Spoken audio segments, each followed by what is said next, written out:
This video is part of a series of tutorials on strength training concepts and is brought to you by Edgerton's Garage Gym. Accommodating resistance. The idea behind accommodating resistance is to develop maximal tension throughout a full movement instead of just at a particular point such as around the sticking point of a lift. A number of strength machines have been developed in an attempt to achieve this effect.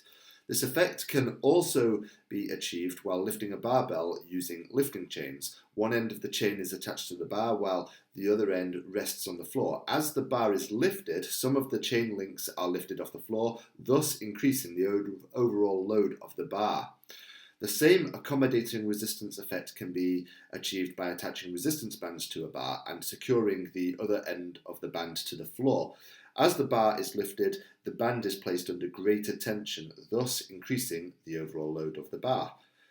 The appropriateness of bands and chains for accommodating resistance purposes will depend on the exercise in question. For exercises where the strength curve is such that the lifter is able to produce less force at the bottom of the lift and more force at the top of the lift, bands and chains will do a fine job of adjusting the resistance to the strength curve. However, many exercises have different strength curves which would render bands and chains unbeneficial. A second way of using bands and chains is when lifting lighter loads as fast as possible.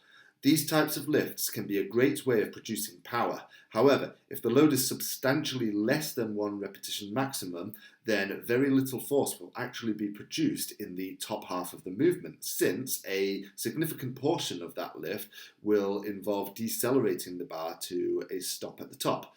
Bands and chains can combat this problem by ensuring the lifter is able to produce significant force throughout the whole lift. If you found the information in this tutorial useful, please like the video. And for more information on sports science and strength and conditioning, please subscribe to Edgerton's Garage Gym.